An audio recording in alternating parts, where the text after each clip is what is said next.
Welcome to the deep dive.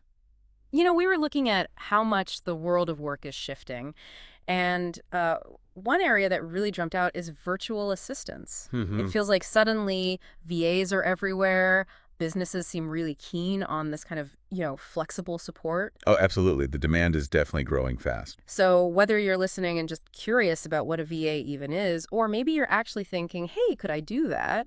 We've dug into some great info from VA Study Hub. Yeah, good stuff there. Our mission today is basically to unpack why this demand exists, what core skills you'd actually need to get started, and maybe touch on why having a bit of a plan helps. Exactly. And the why is fascinating, isn't it? So many businesses have gone remote or hybrid now. Right. That alone just creates this huge need for support that isn't tied down to an office. So for you, thinking about this, that means potential clients are already used to working remotely. That makes a lot of sense. It's not just small startups either, is it? No, not at all. Bigger companies, too. They see the efficiency. Why hire someone full-time for tasks that only take, say, 10 hours a week? It's that agility, isn't it? Tapping into specific skills exactly when needed. Precisely. And think about the range of tasks: email, scheduling, social media, even basic bookkeeping. It cuts across so many industries. So if you have experience in, I don't know, managing calendars or handling customer emails from a previous job, Mm. those are directly transferable skills. Totally. Plus, think about all the online tools businesses use now. Mm-hmm. CRMs, project management software. Mm-hmm. They need people who can actually use and manage these things effectively. So if you enjoy kind of figuring out new tech, that's a real plus. Okay, so the demand is clear. Let's say someone listening is thinking, all right, I'm interested. What do I actually need?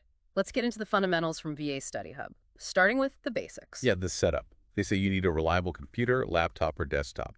And I like that they mentioned even a basic one is okay to start. Right, it doesn't have to be fancy. Just needs to connect to the internet and save your work. Makes it feel more accessible. It really does. And then the internet connection, Mm. that one's, well, it's just non-negotiable. Your lifeline, basically. Exactly. And have a backup plan. That was a great tip. Mm. No local cafe, library, maybe use your phone's hotspot. Just so you're not caught out if your home internet glitches, you need to be reliable for your clients. Definitely. Then there's tech savviness. Which sounds maybe a bit intimidating. Yeah, but they break it down simply. It's basic troubleshooting. Can you restart your router if the internet drops? Can you figure out maybe why a file isn't opening? It's about being resourceful, So not being a programmer, just being able to handle small hiccups yourself. pretty much. And being okay with tools like Google Suite Docs, Sheets, or Microsoft Office. Just the basics like formatting, organizing info. Things many people probably already use to some extent. Right. So maybe just practice a bit more, get comfortable with the core functions. It puts you in a good spot. Okay, what about communication? That seems huge for remote work. It is. Clear, concise written communication is key. Emails, updates, messages. They need to be professional and easy to understand. Avoid those misunderstandings. And be proactive. That really stood out. Mm. Don't just wait to be asked. Confirm you got the task. Give updates along the way. Builds trust, right? Shows you're on top of things. Absolutely. And understanding when to send an email versus when maybe a quick call is better synchronous versus asynchronous communication, especially across time zones, that's a smart skill to develop. Gotcha.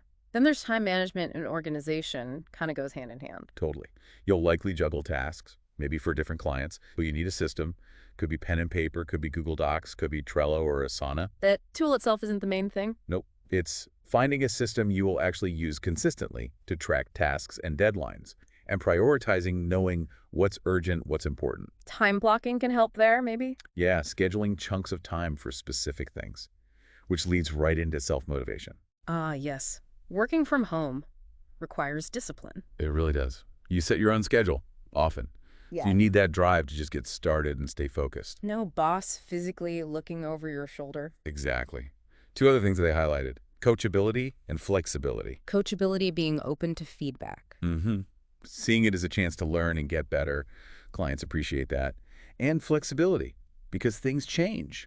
Priorities shift. New tasks pop up. So you need to be adaptable, roll with it a bit while keeping other things on track. You do. Now, here's the really encouraging part for anyone listening. Yeah. You probably already have skills you can use. Think about past jobs, hobbies, volunteering. Did you manage social media? Organize things? write content, handle emails. Oh, right. Things you might not immediately label as VA skills. Exactly. VA Study Hub suggests starting by offering those skills you're already comfortable with. It's a great way to get your foot in the door, gain some experience. And build confidence too, I bet. For sure. And create a portfolio. Even if it's just mock projects or things you did for yourself initially, it shows potential clients what you can do. That's smart. So you don't necessarily need formal VA experience to show your capabilities. Not at all. And this is where that idea of a guided approach comes in, which VA Study Hub talks about. Because starting out can feel a bit much, Look, overwhelming. Yeah, exactly. Having a roadmap, knowing the essential skills, the steps to take, just makes it feel more manageable. It breaks it down. Well, like, okay, first, sort out your tech basics, then focus on those core skills we talked about. Uh-huh. Then decide on maybe just 3 to 5 services you can offer initially, based on what you already know. Pick a pricing model. They mention hourly is common to start, maybe Right. $15 to $40 an hour, or project-based. Good idea to track your time to figure that out. Definitely. Then build that simple portfolio. Look into some basic tools, start free or low cost, like Canva for simple design, or Toggle for time tracking. Get some kind of simple online presence, maybe just secure your business name on social media. And connect with other VAs. Yeah. Join online groups. That's huge for support, advice, maybe even referrals down the line. So it's like a step-by-step path rather than trying to figure everything out at once. Exactly. That structure really helps reduce the overwhelm and honestly increases your chances of actually sticking with it and succeeding. So wrapping this up then, becoming a VA really does seem like a viable path, flexible, and definitely in demand right now. Mm-hmm. And the key takeaway seems to be it's less about having years of specific VA experience and more about initiative, being willing to learn, professionalism. And leveraging the skills you likely already possess.